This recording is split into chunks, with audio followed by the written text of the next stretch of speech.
Hello, everybody. As you can see, I have a visitor. Well, not really a visitor, but maybe more like an intruder. Do you want to say hi? Come here. Come here.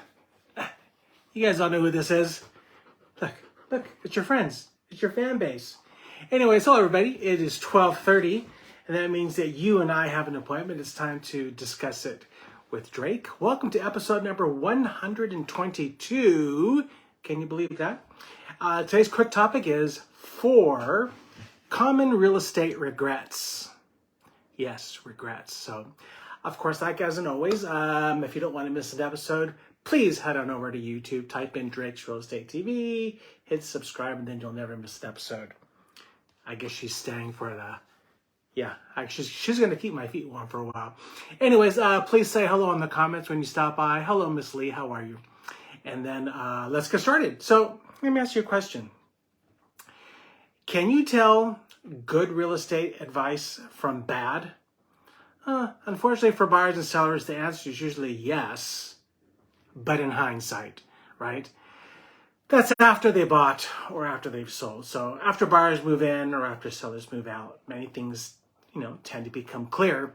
Buyers and sellers begin to discover whether the advice that they followed from family, from friends, from social media was probably not the best advice to act on, right?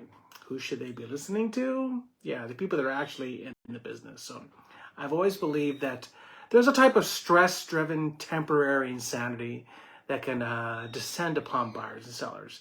This is especially true if they're putting extra pressure on themselves by searching for that dream or forever home. So keep in mind that most consumers take many, many steps before achieving their dream home. Most people can't afford to get into the dream home first time out. Sometimes not even on the second. Okay, that's what building equity is all about. Let's talk about this. So clear thinking, capable individuals become frazzled and they're caught in this high pressure vortex of unfamiliar real estate decisions, most of which, must be made quickly, especially in today's market. So this is particularly true for sellers who are attempting to decide whether to let go of this home that they love and at what price, often without knowing exactly what's going to be in store next for them. Buyers, especially first-time buyers, are frantically trying to protect their lives. They're trying to project their lives into someone else's home, and always under time pressures, and sometimes without really understanding all that's involved. So let's talk about the 4 most common hindsight regrets and disappointments for buyers. Is the one that got away. So yeah, anyways, here we go. So the 4 most common hindsight regrets. Number 4, they didn't buy the house beside or behind them. Okay, so if you had done that, you'd have maybe perhaps had an unobstructed view or some extra privacy or an amazing gigantic backyard resulting in a large real estate land that could have actually set you up financially down the road. So instead now you've got these people and these neighbors that are behind you and they've remodeled and they've got this gigantic house because they've renovated and if only we'd have bought that house next to us, blah blah blah. So these type of regrets are they have no solution, and sometimes you just have to act on the opportunities when you get them. For instance, where we are, we probably should have bought the house next door 20 years ago when it was for sale, because it would have been a great investment, right? But again, hindsight. You don't want hindsight. That's stupid. Regret number 3, that you began the search for a seasonal home and then you got distracted and then nothing happened. Okay, I hear this a lot. Okay, we keep kicking ourselves for not following through and buying that wonderful getaway, and now vacation properties have climbed in value, and actually many of them are out of reach. Okay, hesitation undermines many, many buyers. Take me, for instance, Haven House up in Twin Peaks, near Lake Arrowhead. We searched for 3 years before we actually pulled the trigger on that. But I'm glad we did, because the prices that the homes up there are now going for, are outrageous. Has a lot of people mad because I think they're bad because they didn't do it back then when we did it. And now, you still should do it, because where are we going to be at in 2 or 3 years from now? Well, I know that I'll be sitting on a lot more equity than I'm sitting on now because I did do it. Because I didn't make that regret. Regret number 2, that you compromised on permanent or physical real estate characteristics to buy a property for its trendy cosmetic features, right? So letting go of a dream like buying a detached home or in a preferred location cannot be reversed, okay?